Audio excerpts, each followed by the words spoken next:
Well, I'd like to just thank everybody for the incredible job they've done. I love the state. As you know, Ron and I have had a really great relationship for a long time. We had a little off period for a couple of days, but it didn't last long. It didn't last long, and a lot of respect for each other.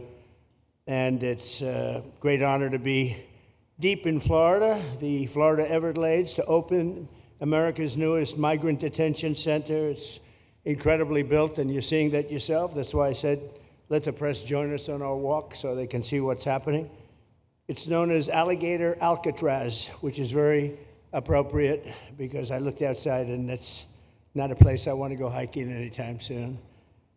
But very soon, this facility will house some of the most menacing migrants, some of the most vicious people on the planet. We're surrounded by miles of treacherous swampland, and the only way out is really deportation. And a lot of these people are self-deporting back to their country where they came from. Quite a few. We're amazed at actually the number. We took the FEMA money that Joe Biden allocated to pay for the free luxury hotel rooms, where he's paying hundreds of millions of dollars in New York City, and we used it to build this project. And Narana was just a little fraction of that money. The money they spent on that project, I happen to know the real estate developer. He's a he never really made that much, but he became very wealthy. With luxury, he didn't do well. With people that are not exactly luxury, he's made a fortune. I want to thank Florida Governor Ron DeSantis and Secretary of Homeland Security Kristi Noem, and Florida Attorney General James Uthmeier. Where is James? Where is he? You do a very good job. I hear good things. I hear good things about you from Ron too. No, you really do. He's even a good-looking guy. That guy's got a future, huh? Good job, James. I hear you did really, really fantastic. Worked hard. You're like in the construction business for a few days, right? Huh? Congratulations. For all the hard work and to make this facility possible. It's amazing. Thanks as well to Florida Agricultural Commissioner Wilton Simpson. Where is Wilton? Where are you, Will? Hi, Wilton. Been a long time. Thank you. Congressman Byron Donalds. Where's Byron? Hi, Byron. How are you? Good. Florida Speaker of the House, Daniel Perez. Daniel? Daniel, thank you, Daniel. Why, you didn't want to sit up here with us, Daniel? Executive Director of the Florida Division of Emergency Management, Kevin Guthrie. Hi, Kevin. Good job. Acting Director of ICE, Todd Lyons. Todd, great job. And Senator Joe Gruters. He is a great guy. Where is Joe? We love Joe. Thank you, Mr. President. Thank you very much. Welcome home. Thank you. Thank you, Joe. Joe is great. With the help of those incredible Border Patrol agents, we now have the lowest level of daily border crossings ever recorded. As you know, last month, the month of May, just got released 2 days ago, the number of illegal aliens into the United States was zero. Zero. Even I find that hard to believe. That somebody must have gotten in, I think. I don't know, but they say zero, and the people that count them are radical left Democrats. So when a radical left Democrat tells me it's zero, I believe him. But there's still much work to do. In the 4 years before I took office, Joe Biden allowed 21 million people, that's a minimum, I think it was much higher than that, illegal aliens to invade our country. He invaded our country just like a military would invade. It's tougher because they don't wear uniforms. You don't know who they are. More than the populations of New York City, Los Angeles, Chicago, Houston, Phoenix, and Philadelphia combined.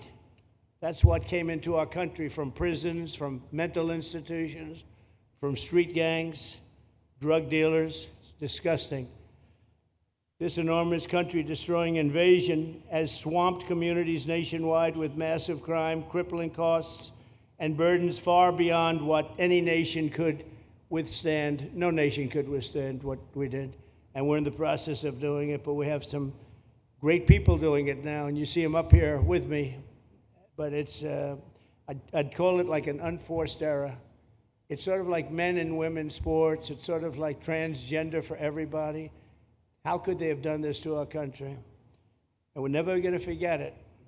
Last year, 15% of all the hotel rooms in New York City were used to house illegal aliens at costs that they never got for luxury. They never got this much for luxury people coming in from the wealthiest places on earth.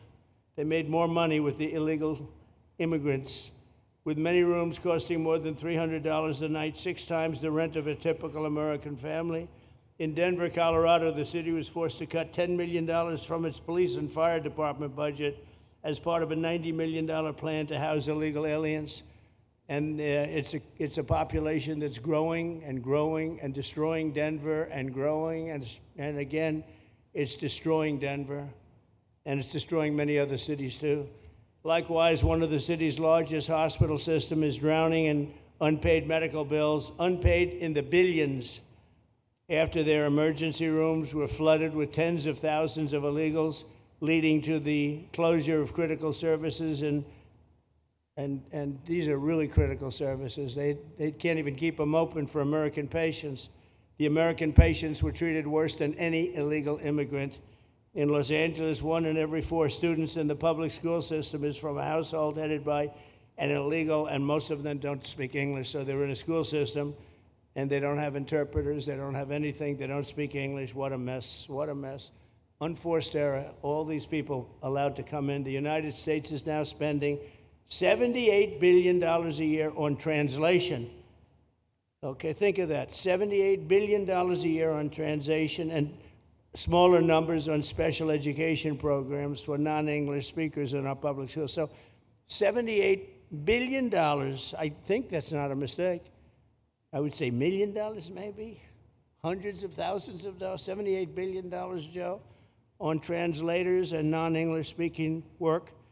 Federal government, the Justice Department, it's more than twice the cost of maintaining the United States Justice Department, what we're spending on translation and other things to help. In total, the average illegal alien costs American taxpayers an estimated $70,000. That's each, $70,000. I think that number is even low. If you care about balancing the budget, the single most impactful step we can take is to fully reverse the Biden migration invasion.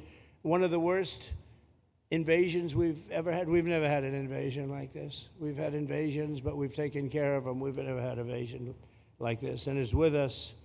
And we have some very bad people out there looking to do big harm. That's why the One Big Beautiful Bill includes funding for 3,000 new Border Patrol officers and 10,000 new ICE agents. And I've gotten to know the Border Patrol and ICE very well. Unlike Kamala, she was the border czar, but she never saw the border. She never made one phone call. She was some border czar. She would have been some president. Probably would have been slightly better than Biden, though. I had to run against both of them, you know?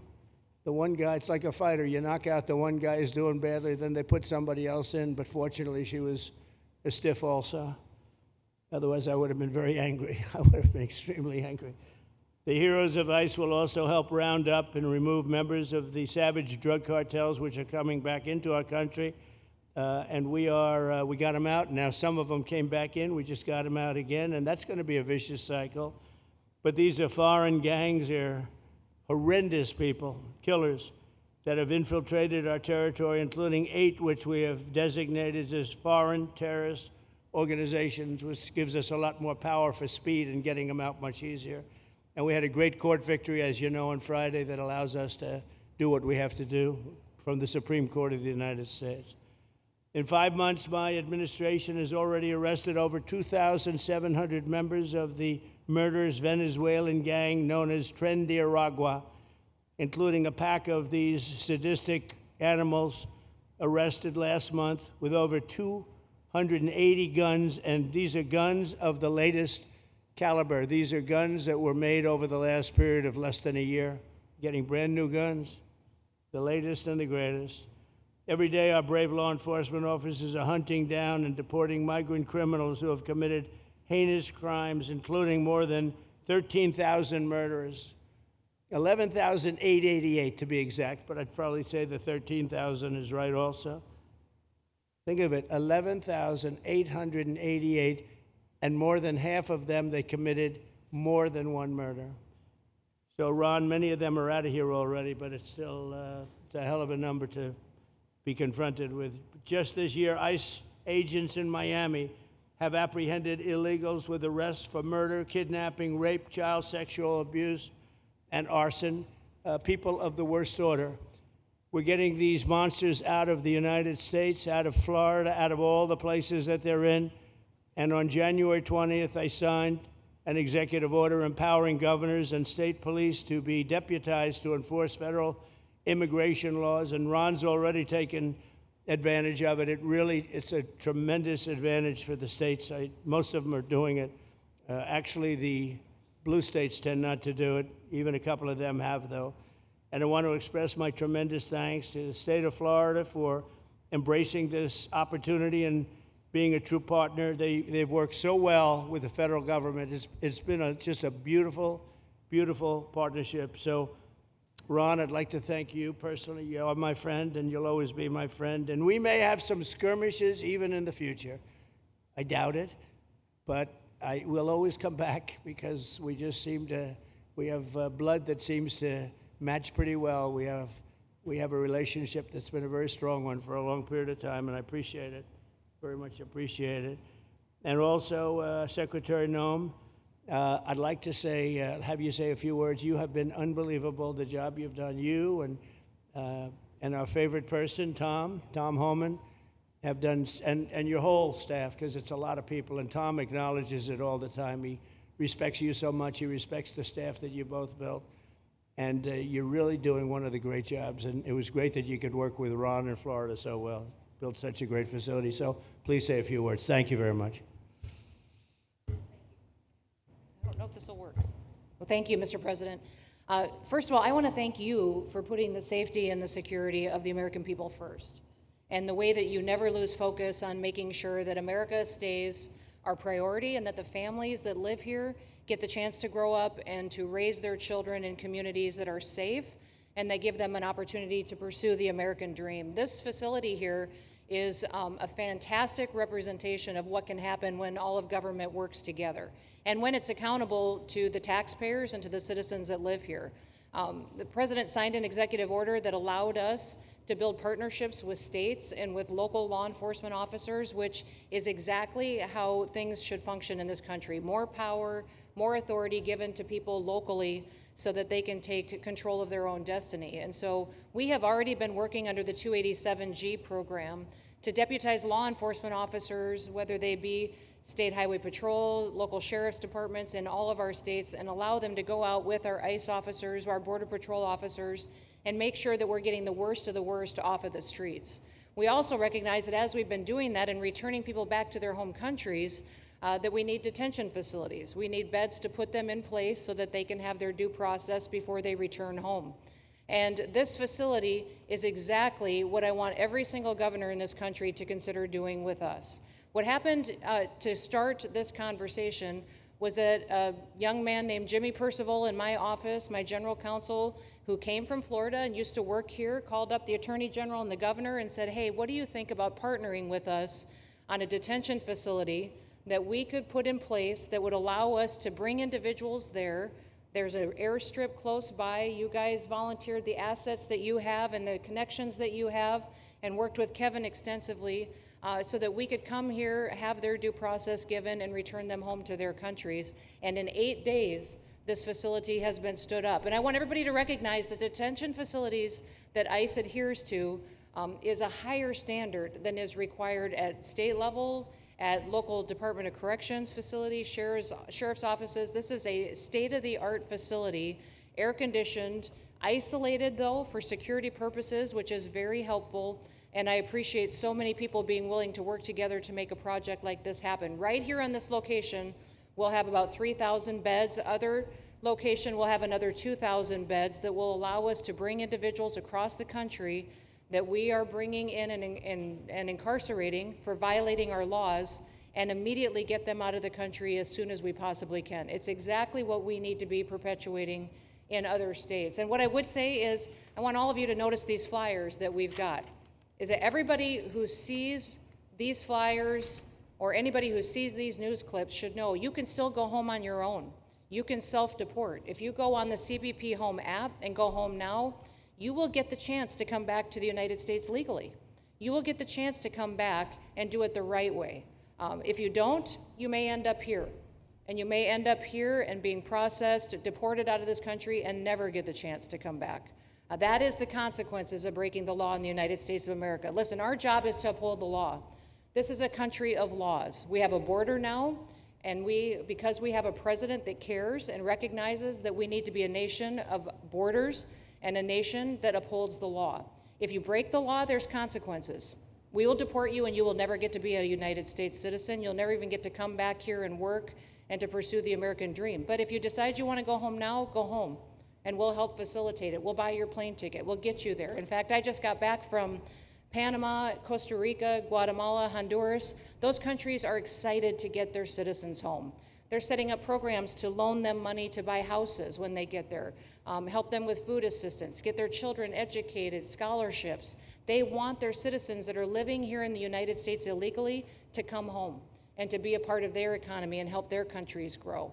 So this is a win-win for everyone, and I just want to end, Mr. President, by thanking our law enforcement officers, by thanking our ICE officers and our Border Patrol officers for what they do every day. They are out on the streets, and violence against them has increased over 500% since Trump has gone back into the White House, because he's upholding the law and because a bunch of liberals, socialists, and Marxists are out there lying about what President Trump is doing.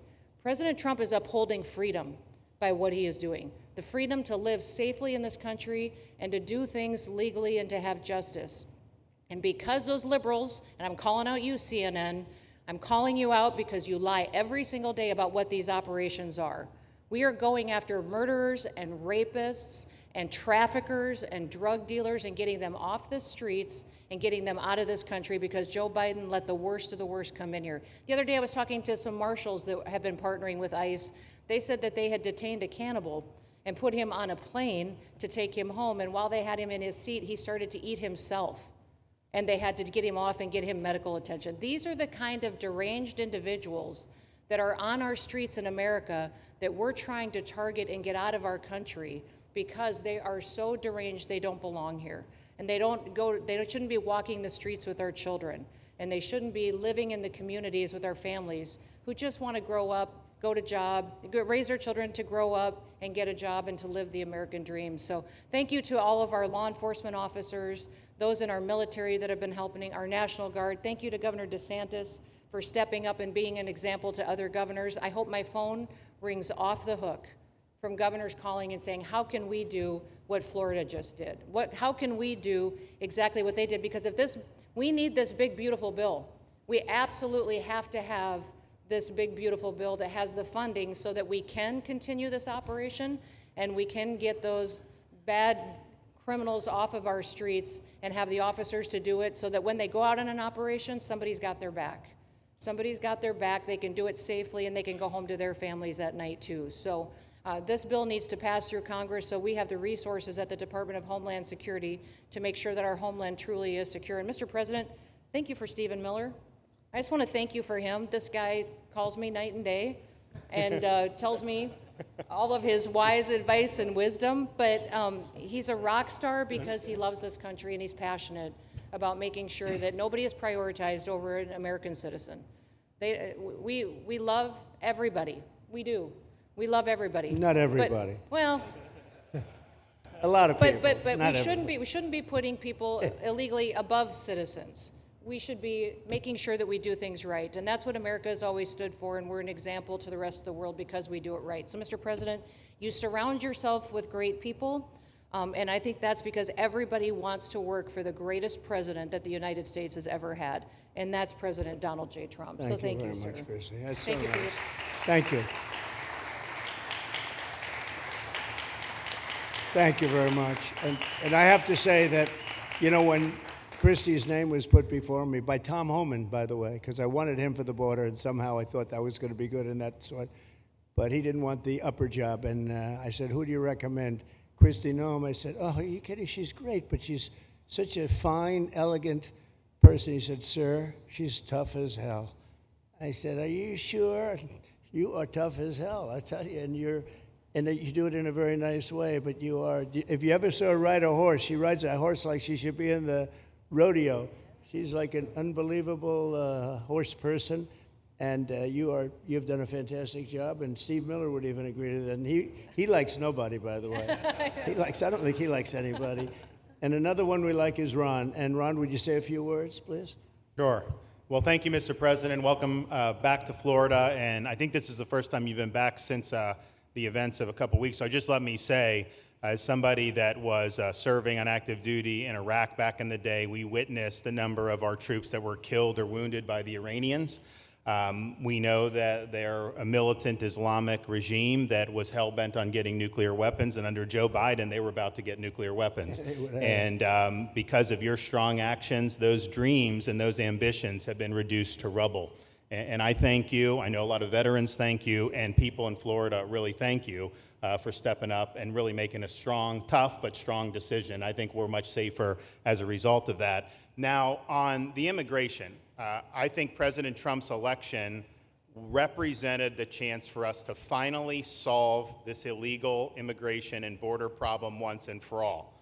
I knew he was going to do the border, although he did it very quickly and very thoroughly. I think that no one can say that that's been anything but a spectacular success. But then we have the issue of Biden let in how many millions of people? And you had millions that had been in over decades previous to that. You can't have a country if you don't have respect for the rule of law. You can't have a country if foreigners get to decide who comes in. No, we, the American people, make that decision, who's allowed or not allowed to come into our country. We've seen Europe be overrun by open borders, so we're not going to let that happen here. So when President got elected, I knew that the states had an important role to play in facilitating this really, really historic mission. We're the only state in America, Florida, that requires full cooperation with ICE from all state and local law enforcement entities. And what is the net result of that? We have these agreements for these 287G task force with sheriff's departments, police departments, state agencies, and it's really instrumental in rounding up a lot of really bad people who shouldn't be here. If you look at the number of those full-blown 287G agreements that have been executed around the country, the state of Florida accounts for 60% of those. If you look at the number of immigration arrests of illegal aliens on any given day, the arrests happening in Florida constitute between 15 and 20%. Nationwide. So we're all in on this because we understand how important it is to our citizens. It crowds schools, it crowds medical, it crowds housing. Yes, you have illegal alien crime as well, and people want the problem solved. And the only way we're going to solve it is if states like Florida step up and help the president, help Secretary Noem get the job done. Now, this facility here was really in response to us working with DHS and ICE from the time the president got sworn in. And the number one thing they kept coming back to was, you know, Biden decimated the agency. I mean, let's just be clear. You could have illegals in Florida. Biden would just release them. Even when they had notices or they had orders to be removed, Biden wouldn't send them back. So their interior enforcement collapsed under Biden. So they're building it back up. But they're like, we need detention space in order to be able to bring about more deportations. And so what we have here can hold 3,000 now. We have 2,000 facility up at Camp Blanding that we're going to be open, which is our National Guard site. But think about what you have here. They come here, say they already or been ordered to be deported. You drive them 2,000 feet to the runway, and then they're gone. It's a one-stop shop. And this airport that's been here for a long time is the perfectly secure location. It's going to make a big difference. And let me just thank everyone who was involved. We got the call from DHS a little bit more than a week ago, and here we are 8 days later with this facility open, and as soon as Air Force One departs, it'll be swept, and it'll be open for business to be able to do. But our goal here is to process them and be able to effectuate their return to their home country. This is the opposite of what they were doing in New York by just putting them up in a hotel and then just letting them stay there indefinitely. No, we want to be able to send back. And when you walk into the processing, the president and I, Secretary Noem, Kevin Guthrie, walk through that initial intake, the first thing you see is information on how to go home on your own. Why would you want to come through Alligator, Alcatraz if you can just go home on your own? I think a lot of people are going to make that decision. So you're going to have a lot of deportations that are going to be done by the administration, but I think you're going to have a lot of voluntary as well. So this is a force multiplier for the president's efforts. I would just say and echo what Secretary Noem says. There is no reason why other states can't be doing it. And I know Louisiana, Texas, a couple of them, but we've got if only the red states did this, they would be able to expand their capacity by tens of thousands, maybe 50, 100,000 on a given day. That's how you really start to make a difference. And so we're proud to be able to partner with the Trump administration on that. Mr. President, thanks for coming down. I think you highlighting this is going to move the needle in a big way throughout the country, and I think it's going to help all of us achieve the really big results that I think our voters want to see. Thank you, Ron. Great job. Thanks, Ron.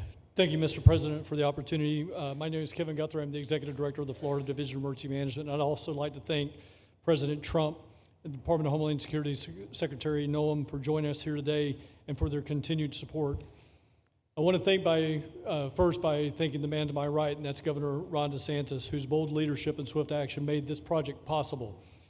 Make no mistake, this facility would not be standing here without the President, the Secretary, and the Governor's vision and determination to uphold the rule of law. Florida is and will always be a law and order state. Even before the President took office, the Governor made it clear that illegal immigration would not be tolerated in the state of Florida. When the President and the Secretary asked Florida to help, the Governor empowered our state and private partners to work collaboratively and deliver real results on a rapid timeline. The Florida Division of Emergency Management is best known for leading the nation in hurricane response and other natural disasters. We understand how to act fast without bureaucracy in the face of any emergency. Our teams built roads in 8 hours, bridges in 3 days, base camps in 72 hours, and full causeways in 2 weeks. Getting things done quickly, efficiently, and correctly is at the core of our mission. We simply just want to be the best at what we do in the nation. When the Governor called me, and we answered, and we were proud to bring our logistical expertise to the table. We know how to set up base camps for guardsmen, first responders, linemen, volunteers, and other aid sources, and distribute that in a matter of days before a storm. We're able to translate this knowledge to what we did here at Alligator, Alcatraz.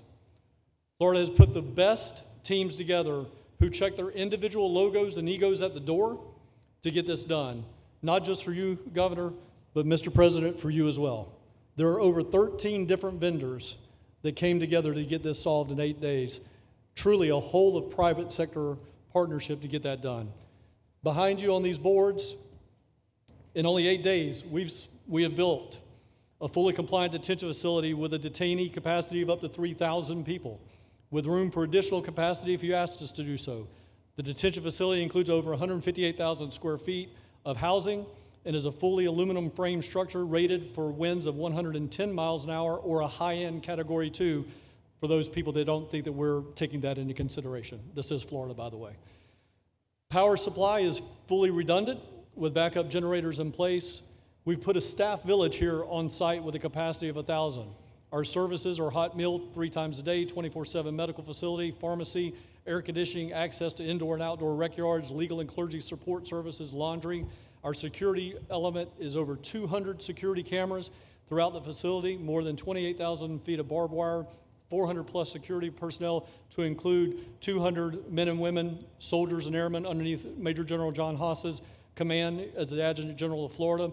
And it's all surrounded, as you pointed out, Mr. President, by 10 miles of beautiful Florida Everglades. Contingencies, as with all state correctional facilities, we have a hurricane plan. We will not wait for a Cat 2. We will follow our normal evacuation procedures as we do for any other facility statewide in our great state of Florida. We have on-site fire and EMS resources so that we do not we don't burden the locals with any type of response.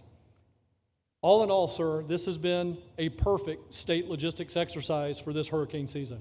Everything we did here in the last 8 days, God forbid, if we have a hurricane, we're going to do it again. This was a dress rehearsal for us, and we are ready, willing, and able to support you, sir, the governor, secretary, and everything that you need us to do. Just a week ago, it was a taxiway and a runway, and now it's a fully functioning facility.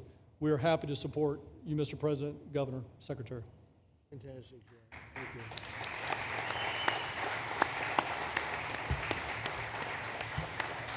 Byron, please.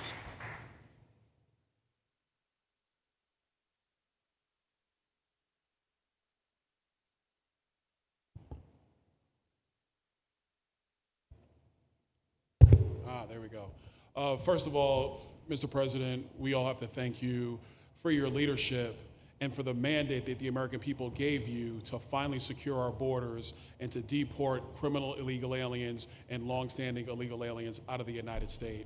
That is a mandate given to you by the American people. I know Secretary Noem, Stephen Miller, Governor DeSantis, myself, on behalf of the other members of Congress in the Senate, and of course here in Florida, we are behind you 100% in that mission. To the governor, I really appreciate you and commend you for your leadership on this, taking swift, decisive action to building this facility. One of the things that has occurred because of the work you did earlier this year with the legislature is that our sheriffs are out there every single day. They are arresting these criminal aliens in our streets, and they're seeing some backlog in their jails. So this facility primarily goes to address some of that backlog and then to help us fulfill the mission that the president has led us to. So Governor, thank you for your leadership and thank you for your decisive action on this. It really does mean a lot to all the people of Florida, of course the people of the 19th Congressional District. Secretary Noem, I mean, what can I say? The president's right, you're double tough. So we appreciate all your leadership. You and Tom Homan have been doing a great job. And I'm actually going back to DC after this because we have to vote on one big, beautiful bill in the House. We have to get that to the president's desk so we can get you the resources that you need to fulfill the mission that the American people have asked us to do. I totally agree with what Mr. Guthrie has said. This is a logistical marvel when something like this occurs. We've seen Florida Department of Emergency Management answer the bell time and time again. The governor has said we need to accomplish this, and DEM gets that job done. And we had a side conversation about, I know there were some concerns. People were like, well, what happens if a hurricane comes? What happens if this happens? And I looked at Kevin Guthrie and I said, you already have a plan, don't you? And he goes, of course we have a plan. You know that we do. This is what Florida does, Mr. President, and so I want to commend you for your leadership and your vision on this. Governor, thank you for all that you've done with your vision and determination. Secretary Noem, we're going to get the bill done so you get the resources you need. See you, sir. Thank you very much. Oh, thank you. Wow. Thank you. You know, I'm waiting, listening to these wonderful words, and they are music to my ears, but I was also wondering how we're doing, because I know this is prime time. It shows that I care about you, because I'm here, and I probably should be there, but we do care. Thank you very much. James, please. We're all happy now, James. Yeah. Well, I can speak on behalf of all of our sheriffs, state law enforcement, our police chiefs. We are going to continue to make arrests, our pedals to the metal, as many as we can. We want to fill this place up. The governor and Kevin have shown they can build bridges in 3 days, so why not some detention facilities? Hopefully there's more to come. And you really kind of were the inspiration for this. We like the idea of reopening the original Alcatraz. I don't know if that can happen or not, but we thought, hey, we've got our own natural Alcatraz in the middle of the Everglades. Right. Great runway, great perimeter, so let's make it happen. In Florida, we walk the walk, and we will deliver for all of you. Thank you. Well, I heard you were responsible for the locational pick, and you cannot have picked a better location. I said, whoever the hell made this choice, I know you take it a little heat from some environmental groups, but I take it all the time, and that's an honor. But I heard you were very responsible for that choice, and that was a big choice. Thank you very much. Great job, James. Thank you. Do you want to finish over here, and then we'll go over here? We'll go back and celebrate the big, beautiful bill that you just got passed. You sure that's right, Brian? Yeah, all right. Wow, good. He's doing a good job. Right. Wow. Mr. President, first of all, I just want to say how grateful we are that you're back here in your home state of Florida. You've been doing an amazing job, not only at our border, but around the world, keeping this country safe and Americans. We are grateful for your leadership. God had a plan for us, and it was Donald Trump. So thank you for that. As a member of the Immigration Board and as the Commissioner of Agriculture of this state, I've been happy to help lead with the governor and the rest of the cabinet on this issue. We're very proud Secretary Noem's here today and others to represent not only the United States in our efforts to make this commitment to keep our citizens safe, but we're going to continue in Florida to remove the barriers to have your vision come true of a safe United States. We're going to get these illegals, the illegal criminals out of this state, and we really appreciate you and your leadership in this effort. So thank you for being here Thank you today. very much. You're doing a great job, too. Thank you. Thank you, Mr. President. Joe Gruters, State Senator. I'm a member of your Homeland Security Advisory Council, your Vice Chairman. Thank you for that appointment. And thank you for coming back to Florida and everything that you do. Every single day you are delivering on the promises that you promised to us at all of the events you've done throughout the years, but specifically this last campaign. You deserve all the credit for everything, and you are surrounding yourself with incredible people like Secretary Noem, Stephen Miller, and just like your big, beautiful bill here in Florida, there was a lot of commotion about our immigration bill. And we had 3 B's in that: beds, badges, and bad guys. And this goes right along with our beds and the resources. And I give the governor, Ron DeSantis, a lot of credit for stepping up and making sure that we all work together, because at the end of the day, even if sometimes there are skirmishes, as a result of the back and forth, we ended up with a better bill, and we all win. And what we're doing here in Florida hopefully will happen all across the country. You've done, your leadership is amazing. Keep up the great work, and just know that Florida loves President Donald J. Trump. Thank you very much, Joe. Appreciate it for a long time. Appreciate it. By the way, Okeechobee is something that we did together also, and that was a lot of money spent. I hope it was well spent. I know we did a Rolls-Royce job, but it's a lot of money that we spent out there together. And how is it going? You can delegate that to us, because we move faster than the Army Corps. Good. So we will finish that reservoir. Good. If you delegate it to us, I'll get it done and much quicker. Oh, I would do that. Yeah. I'll tell you, let me ask myself permission. Permission granted. Go ahead, get the thing, get it complete. You want to do All right, that? we're gonna go talk Go to the ahead, do Army it. Corps Yeah. then after this. Good. You can move faster, actually. Please. I think it, oh. No, sir, just first on behalf of the men and women of ICE, we just want to thank you for allowing us to do our job again. You know, your vision and under Secretary Noem's leadership, this is what the American people want. And I hope that you see great results of what we're doing out there every day of getting the worst of the worst out of our communities. Because of you and Secretary Noem, I have the privilege to lead one of the most premier and the finest law enforcement agencies that we do have in the United States. And the men and women of HSI and ERO Miami do incredible work like you highlighted. And with the governor in the state of Florida, the partnership in Florida has been amazing. The 287G program is only going to help us to identify all those known gotaways and get the worst of the worst out of the neighborhoods. And through our Homeland Security Task Force, we are going to make America safe again. So thank you very much to both you and the Secretary. Thank you, Todd. Great job. Really great job you're doing. Thank you. Please.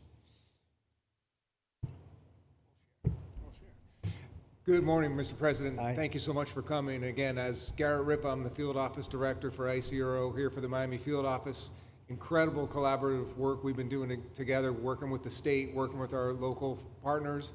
And again, just the 287G is going to open up that aperture and allow us to get those bad hombres off the street and get them into this facility. And we're looking forward to it. And again, just appreciate all your support. Thank you. Always thank you. You've always been so great. Thank you very much. Please. Good afternoon, Mr. President. On behalf of Air Marine Operations, my name is Andres Blanco. I'm the Executive Director for Southeast Region. AMO continues to execute and support your executive orders. Air Marine Operations brings a unique capability both in the air and the maritime domains. And in partnership with our Border Patrol, OFO officers, and ERO, we continue to conduct effective operations both interior, along the border, and along the maritime approaches. Thank you very much. Good job. Good afternoon, Mr. President. Jose Figueroa. I am the Acting Special Agent in charge for Homeland Security Investigations here in South Florida, and our office covers from Key West to Fort Pierce. Tremendous collaboration here with the state and our federal partners. HSI is conducting criminal investigations into TDA, MS-13s that are involved in human smuggling, sex trafficking of minors, and we will continue that effort with your support. Governor DeSantis, thank you very much for this facility. Looking forward to continue the great work. Thank you. Thank you very much. Steve, would you like to say something? Our star. Thank you, Mr. President. I just want to say on a personal note, getting to watch what you've done over the last 5 months to deliver on a 50-year hope and dream of the American people to secure the border. When President Trump came into office on January 20th, the United States had endured the largest wave of illegal immigration in human history. Not just American history, human history. And within just a few days, President Trump, through his strength, leadership, diplomacy, and vision, achieved the most secure border anyone in the world has ever seen. When we recently went overseas to the NATO summit, I had senior staff in foreign governments come up to me and ask me how he achieved the Trump miracle on his border and could that be replicated in their countries. For individuals who don't work in this space, to have 0 successful illegal entries in an entire month should be an impossible achievement. There's a 2,000-mile border with one of the poorest countries in the world, and you have open travel from 150 countries into Central America and South America. There are 2 billion people in the world that would economically benefit from illegally coming to the United States.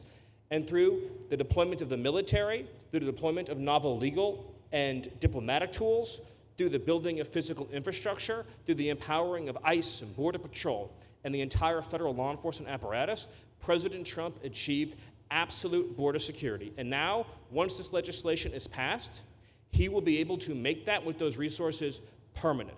Watching what you've done, sir, has been one of the honors of a lifetime. I'm proud to be able to play any role in it. And what President Trump is going to achieve next with the resources in this bill will make America safer, stronger, freer, more sovereign, and more prosperous than it has ever been before. Thank you, sir. Thank you, Steve. Oh. Thank you. And the bill is going to be great for Ron. It's going to be great for Florida, too. A lot of set-asides for Florida, some of the things that you wanted to do. And so it's great news to hear that it was approved. Do you want to take a few questions, Ron? We'll take a few questions from these. Yeah, please, go ahead. Yeah. Thank you, Mr. President. Given the likelihood of the One Big Beautiful Bill passing, and we look forward to the success of this facility here, how many more facilities like this do you feel that the country needs in order to enact your agenda of mass deportations? Well, I think we'd like to see them in many states, really, many states. This one, I know Ron's doing a second one, at least a second one, and probably a couple of more. And, you know, at some point, they might morph into a system where you're going to keep it for a long time. You know, it's not that far away from jails that take years to build, and money is spent and wasted. And, you know, like the railway that they have in California that costs like 40 times more than it was supposed to cost. The same things happens with prisons. You look at this in a short period of time, Ron, James, and some of the people that really worked on it along with our people, they did this in less than a week. And you look at it, it's incredible. The incredible thing is picking the site, because the site was one of the most natural sites. It might be as good as the real Alcatraz site. You know, it could be. Well, that's a spooky one too, isn't it? That's a tough site. But so I think it could last as long as they want to have it. I mean, you may morph this into, you know, your prison system, frankly, which I know you always need, unfortunately. I'd like to say, you know, a little controversial, but I couldn't care less. We have a lot of bad criminals that came into this country, and they came in stupidly. It was an unforced error.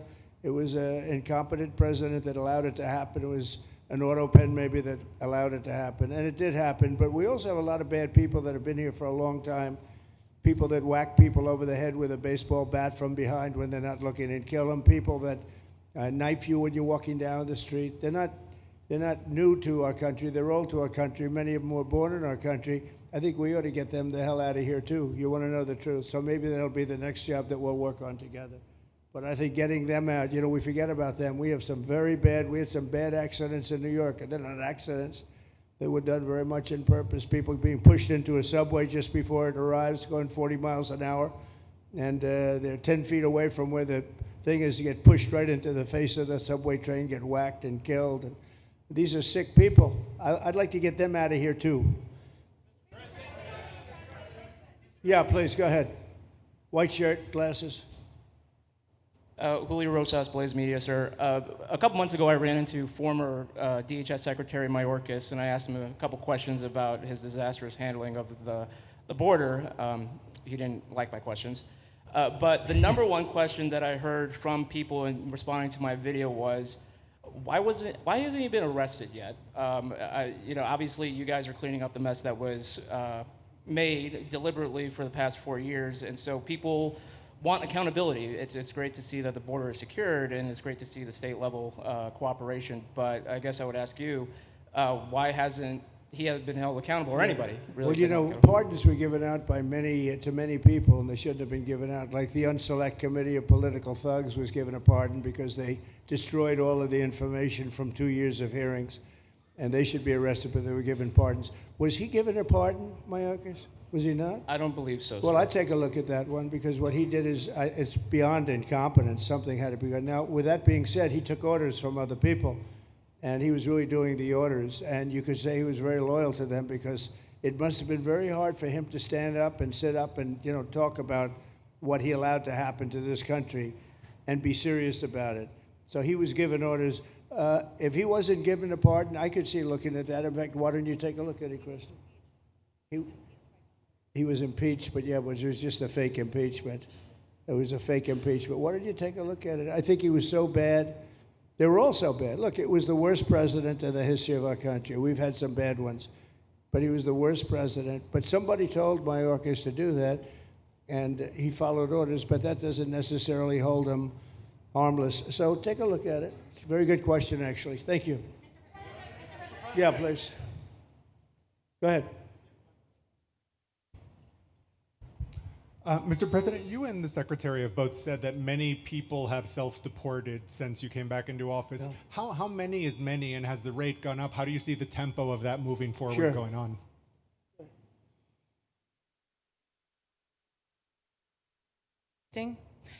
We have had several 100,000, but also we have many that have self-deported, not even using the CBP Home app.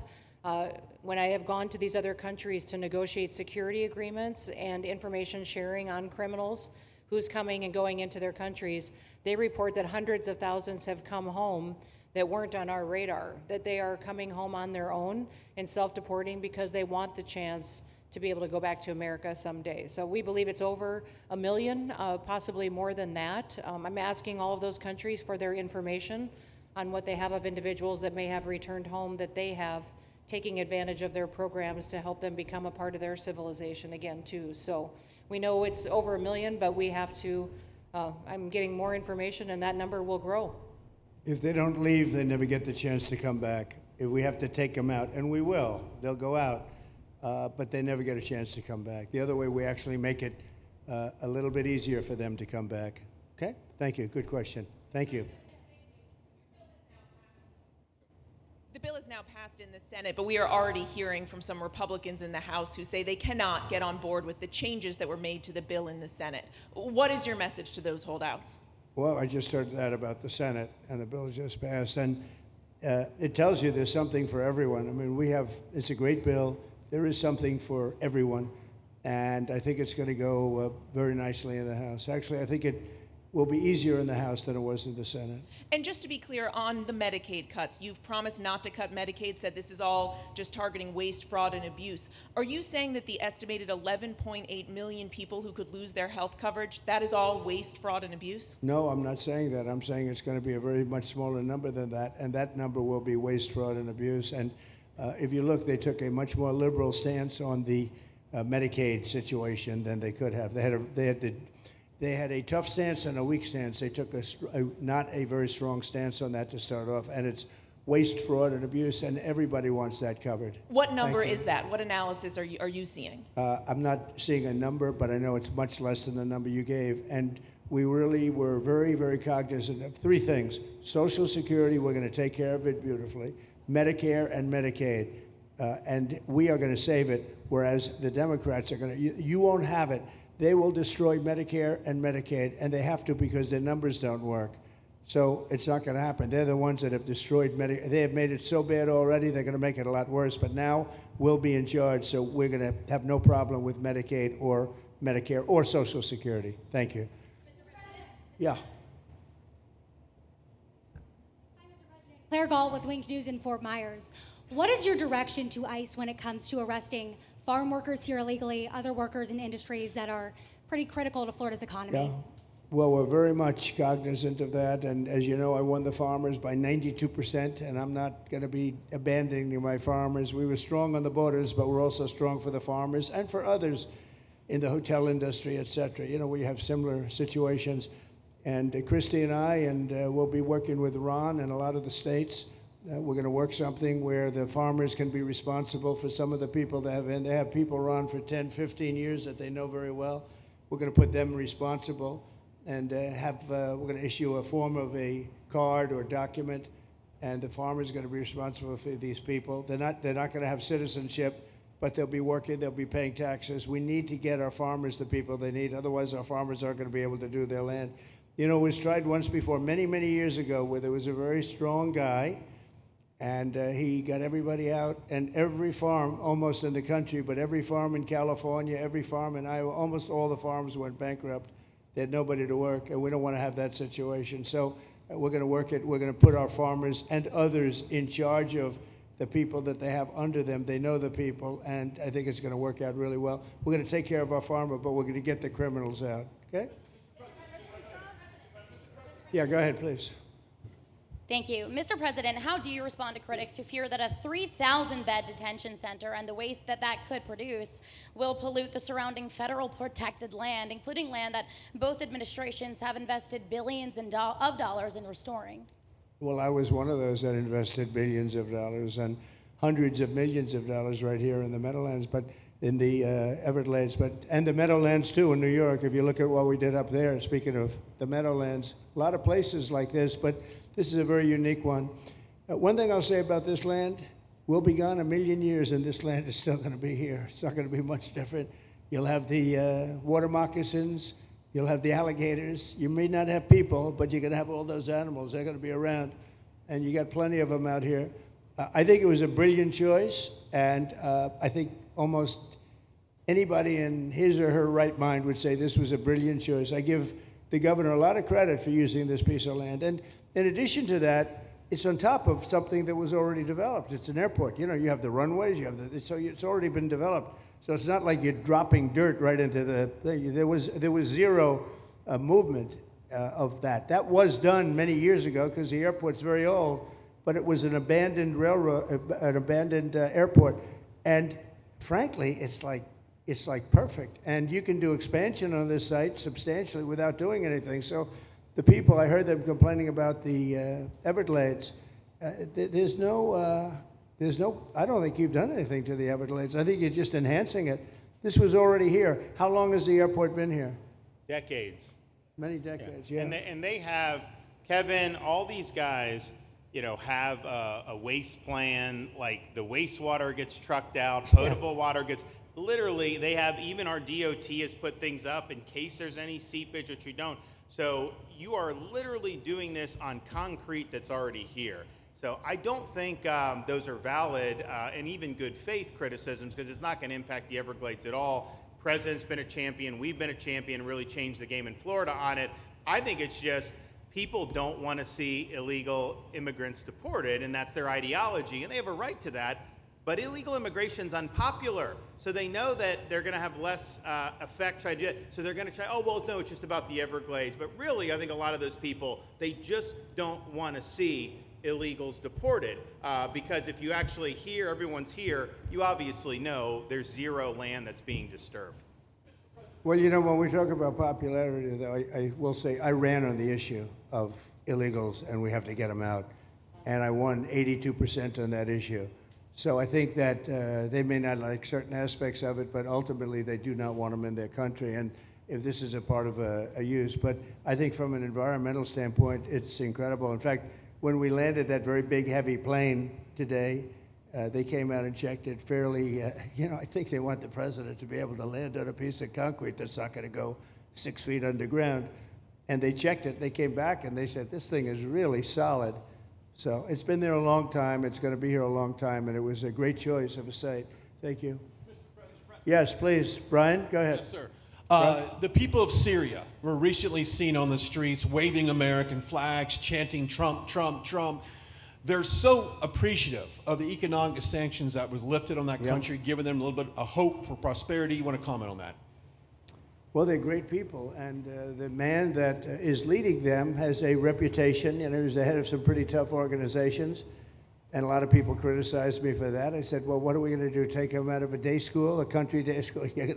It's going to be, by nature, I would think, Ron, they'll be pretty tough, and he is pretty tough, but I think I met him, spent a lot of time with him, good guy. I took off the sanctions because if I didn't do that, they wouldn't have had a chance. And Syria has a chance. The people are great. They work hard. They're very smart. It used to be a place of professionals, accountants and lawyers and doctors and high academic credentials in that part of the world. And I think it's going to work out great. I took off the sanctions, and they were very appreciative. They were shocked, but they were very appreciative. We're giving them a chance at survival. With the sanctions, it couldn't have worked. Thank you. Mr. President, your beloved New York City may well be led by a communist soon, Zorhan Mandami, who in his nomination speech said he will defy ICE and will not allow ICE to arrest criminal aliens in New York City. Your message to communist Zorhan Mandami? Well, then we'll have to arrest him. Look, we don't need a communist in this country, but if we have one, I'm going to be watching over him very carefully on behalf of the nation. We send him money. We send him all the things that he needs to run a government. And by the way, they get about 3 times what you get, Ron. If you look at the per capita, Florida gets 1/3 of what New York gets in terms of the numbers. Why don't you give us those numbers? Yeah, well, because that's what we should send him. Yeah, well, like sometimes people say Florida gets more because they count Social Security recipients, but that's not money to the state. Those are seniors that live here. If they moved to North Carolina, you could count it there. So it has no interaction with the state government. They get more on the city and state governments than we get. Right, substantially. We're going to be watching that very carefully, and a lot of people are saying he's here illegally. We're going to look at everything, and ideally. He's going to turn out to be much less than a communist. But right now, he's a communist. That's not a socialist. I've always said, we will not have socialism in this country. In the speeches, I said, well, what? They skipped socialism. And you got a lot of them like that. And you see AOC, she's out there with her, bad IQ. She's out there ranting and raving about how wonderful he is. And look, so far he's winning. He still has a race to win, but so far he's winning, and he has an advantage as a Democrat in New York City. I was there a long time ago, and it was a long time since a Republican won the city, but you would think that a Republican would be able to win. Or you have a good independent running, Mayor Adams, who's a very good person. I helped him out a little bit. He had a problem, and he was unfairly hurt over this question. He made a statement to the effect that this is terrible. New York City can't have all these immigrants come in, and like he was indicted the following day. And I said, that was a phony indictment, and it was a phony indictment. That was a Biden indictment. I said, don't feel bad. I got indicted 5 times every time you opened your mouth. That was a bad group. That was a very dangerous group, I will tell you. These were not nice people. That was the only thing they could do. They had no policy. They had no skill. They had no anything. But they were very good at that. They were vicious, vicious, horrible people. Thank you very much. Yeah, please go ahead. Anna Giratelli with Washington Examiner. Governor DeSantis has proposed using National Guard, deputizing them as immigration judges to get through this massive backlog of people in the immigration court. Would you be open to that? Yes, he has my approval. Okay. That wasn't too hard to get, was it, Ron? He didn't even have to ask me, James. You didn't even need James to ask me. He has my approval, okay? Good. I also like what he's doing in Okeechobee. He has my approval for that, too. I don't know how we work that out, but we'll work it out. We'll follow up. Go ahead. Please. President Trump, Jake Stofan with Action News Jax from up in Jacksonville. There's some talk about a facility similar to this up in Camp Blanding. Has that been approved by DHS? If not, what's the timeline? When could we see ground break on that? Well, I'll ask Ron or James to talk about it. Do you want to mention it, James? The overarching plan, I think the secretary has said she supports the whole plan, so you guys are going to keep going. Yeah. So, Mr. President, just specifically, the response for proposals is out for that today. It closes, I can't even remember what day of the week it is, but it closes on Wednesday at 5 o'clock. Then we will do notice to proceed. So I would say right after our wonderful Independence Day, we will be starting construction there at that facility. You're going to have another big runway there, too. That's great. Wow. Boy, I love these runways. It's very convenient, I must say. Having a runway is a nice thing. Today, you don't get runways approved. I will tell you, it's tough to get a runway. Although in the age of Trump, you get them approved fast. You know, we're approving massive electrical bins, what they call them bins, but big electrical facilities for all of the factories and the AI that's coming in. They're going to build their own electric. They're going to be really. They're going to be made into electrical providers. They're going to have a lot left over. They'll put it into the grid. I think, well, they're going to end up doing so much. They'll put it into the grid. Won't even cost anything from their standpoint. But so we have a lot of that happening. We get approvals fast. So, but I was just saying, runways are hard to get, but we'll get them now. But in the past, I would say over the past 30, 40 years, when you can get a runway, that was considered gold. Okay, please, go ahead. Go ahead. Sure.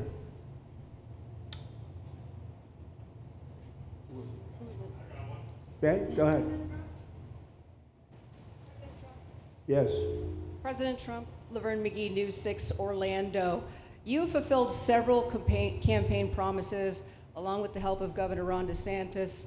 What is the next campaign promise that you plan to fulfill to the American people? So we have turned this country around in less than 6 months. And when I was away, and I was telling Ron, I was telling some others, I've said it a little publicly, I guess, but I met a lot of very important people. The King of Saudi Arabia, I was there 2 weeks ago, and Qatar, the leader of Qatar, who's great, and the leader of UAE, who's great. These are very substantial people, very smart people, and good people. And all three of them said essentially the same thing, along with many other people, because I just left NATO. NATO's we took it up to 5%. Nobody can believe that one run. That would be hard, but nobody believes that. What happened in NATO, over $1 trillion a year from like nothing. It was an honor. But every leader said that a year ago, this country was dead. They had no confidence in the United States. They really felt it was a dead country, and it was some bad things were going to happen. But they used the term, it was a dead country, and now they said you have the hottest country anywhere in the world. We're the hottest country in the world right now. And we turned it around fast. I thought it would take longer than this. We turned it around fast. Some of it was psychology, and we had to know how good we were. But others was getting rid of rules, regulations, and all of the things that I got rid of already. I signed more executive orders than anybody in history, times like 3 or 4. And I got rid of just one. I got rid of the other night. You buy a house, they have a faucet in the house, Joe, and the faucet, the water doesn't come out. They have a restrictor. You can't, in areas where you have so much water, they don't know what to do with it. You have a shower head, the shower doesn't, you think it's not working. It is working. The water's dripping out. And that's no good for me. I like this hair nice and, I like that hair nice and wet. Takes you have to stand in the shower for 20 minutes before you get the soap out of your hair. And I put a thing in, and it sounds funny, but it's really not. It's horrible. And when you wash your hands, you turn on the faucet, no water comes out. You're washing, the water barely comes out. So this was done by crazy people. And I wrote it all off and got it approved in Congress so that they can't just change it, because I did it in my first term. Everyone was so happy. And then one of the first things that Biden did when he came back is he put the restriction on showers, toilets, and sinks. Put this restriction, and washing machines. The washing machine, they give you like a quarter of this bottle to do your clothing. And people needed 10 of these bottles. And the people came to me from Whirlpool, and they said, we can't make a machine that's competitive. We can't make a machine anymore. It doesn't work. Why? They don't let us use water. Do you have any problems with water? No, we have so much we don't know what to do with it. You know, it comes down from heaven, right? And I approved all of that, the washing machines, the whole thing. The dishwashers, that was the other one. They give you like this much water right up to there to do your dishes. So people, you know what they do? They keep pressing the button. So they end up doing the dishes 10 times. They end up using more water than you would have used if you did it right in the first place. So all of that stuff has been written off. It sounds crazy. It's little things. The straw. I let you go back to a plastic straw. I was tired of having straws melt in my mouth, you know? It wasn't working. The paper wasn't working too well. So these are little things that I did. Then we have the big things. We have the biggest things, and that has to do with some of the subjects we're talking now. I think the things we're talking about now are the biggest, because if you don't have borders in this country, borders and good elections, and we're working on that next. There's some bills coming in that's going to make sure that you're a citizen, that people aren't counted in the voting when, you know, they were here and they're here as illegals and they're criminals in many cases, and they give them a count, and you end up with extra congressmen. We're going to work on that. We're going to straighten that out next. That's going to be easy compared to what we were doing. But we did the big things too. But little things like that, a straw, little things like a washing machine with no water. People go out, they spend all their money on a washing machine. The damn thing doesn't work. You can't use the water. Then you go to your sink and that doesn't work either. You're stuck. You know what you do? You have dirty plates the next day. That's it. And we solved so many common sense problems. And they weren't easy. You know, there are people that really believe in this stuff. But, you know, most states have so much water they don't know what to do with it. And look at North Carolina. I mean, they had a lot of water. And they have to get restrictors on their, you know, on their kitchen faucet. So we're very proud of the things we did, and we're going to do a lot more of them. Yeah, please, go ahead. You guys in good shape. Hey, it's Eric Bowling. How you doing, sir? Something we've talked about for, I'd say, the better part of 20 years. I think it's something near and dear to your heart, energy, our energy security. Yeah. Under Joe Biden, average price of oil for the 4 years was about $79 a barrel. He drained the SPR halfway down, promised to replenish it, never did. Right. Under you, first term, $53 average price for 4 years. Biden was $78 for 8 years. It was never refilled. The question is now it's $64 or so. Yeah. What coming down rapidly.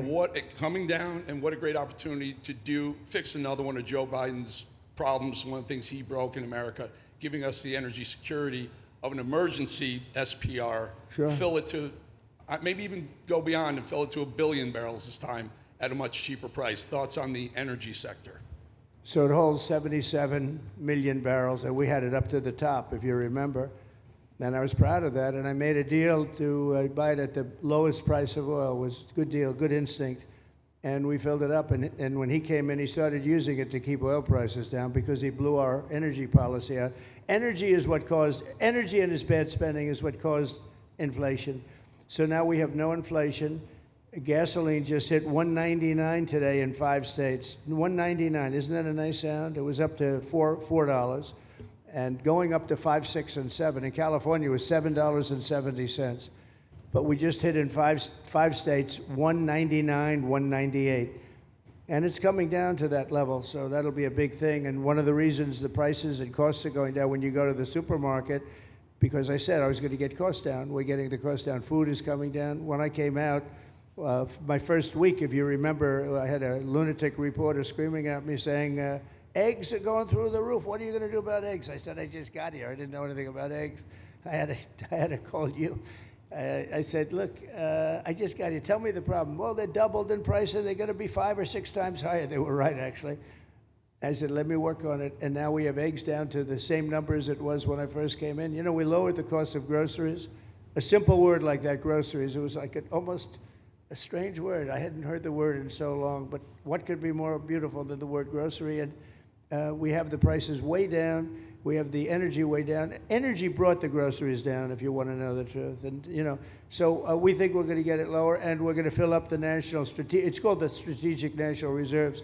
I had it topped out, and this guy would use them every time before the election. He'd use them whenever they had an election. It was artificial. But believe it or not, as big as that are hundreds of millions of barrels of oil, all filled up at low prices. But it was really meant for wars, and it wasn't meant for keeping your prices down during a holiday so that somebody could get elected. But they used it, and they didn't bring it. The only mistake you made, they didn't bring it a little down. They brought it right down to the bottom. The thing is practically empty. They never filled it up. They never spent 10 cents in filling it up. And we'll do that. When the market is right, we'll fill it up. I want to fill it up when the market's right. Thank you. How about one more question? Okay, please, in the back. Dana Marie McNichol, Fox News Channel. Mr. President, is there an expected time frame that detainees will spend here, days, weeks, months? And does that have anything to do with the immigration judges you just spoke about being trained and staffed here? When you say, what was the first part of your question? Who? Is there a specific time frame you expect the detainees to spend here? Days, weeks, months? In Florida? Yes, here at Alligator, Alcatraz. I'm going to spend a lot. Look, this is my home state. I love it. I love your government. I love all the people around. These are all friends of mine. They know them very well. I mean, I'm not surprised that they do so well. They're great people. Ron has been a friend of mine for a long time. I feel very comfortable in the state. I'll spend a lot of time here. I want to, for 4 years, I've got to be in Washington, and I'm okay with it because I love the White House. I even fix up the little Oval Office. I make it, it's like a diamond. It's beautiful. It's so beautiful. It wasn't maintained properly, I will tell you that. But even when it wasn't, it was still the Oval Office, so it meant a lot. But I'll spend as much time as I can here. My vacation is generally here because it's convenient. I live in Palm Beach. It's my home. And I have a very nice little place, nice little cottage to stay at, right? But we have a lot of fun, and I'm a big contributor to Florida, pay a lot of tax. And a lot of people move from New York, and I don't know what New York is going to do. A lot of people moved to Florida from New York, and it was for a lot of reasons, but one of them was taxes. The taxes are so high in New York, they're leaving. I don't know what New York's going to do about that, because some of the biggest wealthiest people and some of the people that pay the most taxes of any people anywhere in the world, for that matter, they're moving to Florida and other places. So we're going to have to help some of these states out, I think. But thank you very much. I'll be here as much as I can. Very nice question. With that, I'd like to just end by saying I want to thank Ron and James and all of the people that have done such a great job, all of your staff. Really fantastic work. And it really started with site selection. You can do a great job, but if you have the wrong site in real estate, you have the wrong site, you're dead. And this was a great site selection, despite what you may read in the environmental press. Good job. And this was an honor for Christy and myself and Steve and all of our people to be here. And I also appreciate the media. They've treated us very fairly. Over the last few weeks, I've been treated very nicely. And it's so unusual. I'm not used to it, but we've gotten great accolades. Brian, I want to thank you for calling out, because I was waiting here because I knew the vote was taking place and I'm answering questions, right? So I want to thank you very much and say hello to our friend.